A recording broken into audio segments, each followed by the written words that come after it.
Hey, ONG Faithful, this is Sean, the True Comic Book Fan, and today we're going to do a quick review on the Amazon originally animated series Invincible, written by Robert Kirkman and adapted from the comic book of the same name. Now, those of you who aren't familiar with Invincible or are going to be new to this series, the comic book follows the life of a teenager named Mark, who is an average teenager and living an average life with his mom and dad. But the difference is his dad is like one of the greatest superheroes in the world named Omni-Man. And his dad kind of reveals to him that eventually he will inherit the same powers that he does. So the series starts off just like the comic book with him wondering when is he going to get when he's going to get his powers.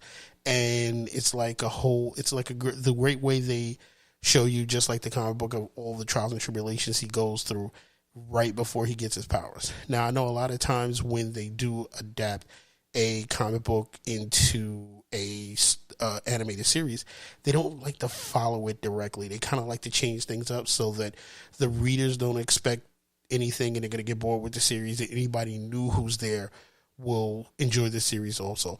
What I do like about this is that they did kind of adapt it it's almost similar to the comic book, but with little differences here and there. Like, you don't really get all the villains he fought when he first got his suit, and all the stuff that he went through, but they did a really good job showing the things that he would go through as he's become this superhero. I enjoy the comic book, and I'm really enjoying this series so far. Amazon did on March 26th, Amazon did release the first 3 episodes, and they'll release one episode thereafter every Friday. But it's having the first 3 episodes, they really covered a lot of the story. Now, I don't want to give too many spoilers, and I don't want to talk about too much of it for anybody who's wanting to see the series, and I don't want to take anything away from them with that. So what I will tell you is that the first episode does follow true to the comic book. Like, for instance, where he first discovers his powers and he accidentally throws a trash bag like out into space because his powers just kicked in immediately. You know, he threw one in the trash and one went zooming off to the moon. And when he finally tells his dad he can't sleep the night before because he's wondering when he's going to go out and practice for his powers. And I mean, that was great. I do also love, the relationship between him and his mom. Like, one of the jokes in the first episode is he's on his way to school and his mom and dad are on their way to fly to Italy to get a pizza pie of the greatest pizza in the world. And I was like, yo, that is absolutely cool. What they do also follow is that Omni-Man is a Vitramite, from Vitrom. I might not be saying that correctly. And his race of people already have superpowers.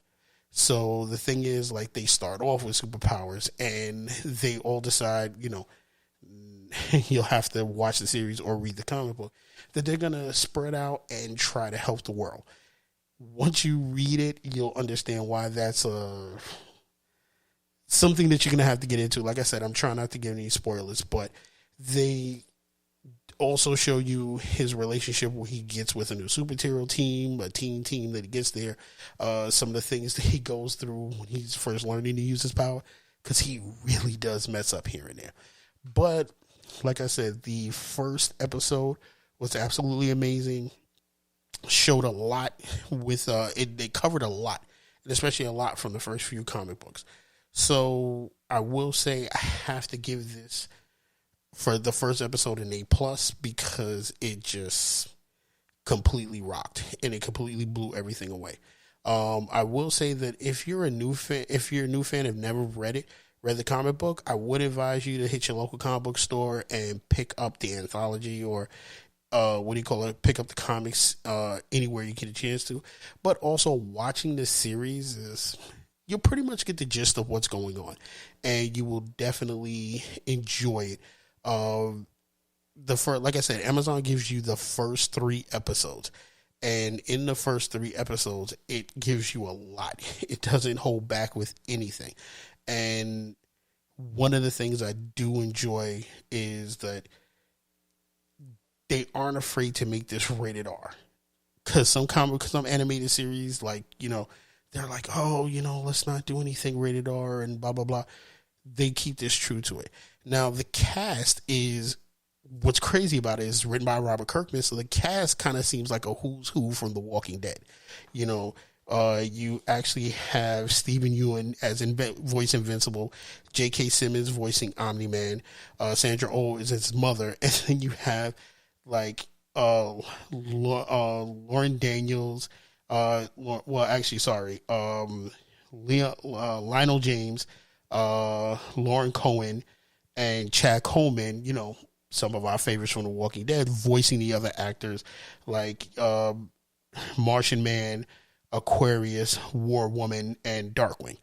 Now, anybody who's watched the first episode, you kind of get to a dark part of the episode where you see him take out what would be like their Earth's version of like the Justice League. And it was one of the most brutal scenes I have seen. Forget seeing it, reading it in a comic book. It was one of the most brutal scenes I've watched in an animated series in a while, other than anybody who's seen Justice League Dark. I mean, there was a point where I was like, oh, damn. Like, this is just really graphic. But whoever put this scene together was just like, they really put a lot of detail in this. This was just crazy. If anything, you're going to remember the series just from that scene. This I don't want to say it's an after credits fight scene, but it's a fight scene nevertheless. And trust me, I don't want to. You're going to have to see what happens to the heroes after this. All in all, I want to give Invincible, like so far the first 3 episodes, I want to give it an A, or I want to say it gets 4 stars so far. I don't know how the rest of the series is going to turn out, but so far they have really impressed me with the first 3 episodes. And if the rest of the series is going to be anything like the first 3 episodes, this is going to be another one of everybody's favorites. It's going to be a hit. So to everybody out there, this is Sean, the True Comic Fan. From Otakus and Geeks. Like, share, subscribe to us. You can check us out on IG at otakusandgeeks.com, Twitter at Twitter/otakusandgeeks.com, and here on YouTube at otakusandgeeks.com. So this is Sean, and I want to say thank you for listening, and see you for the next review.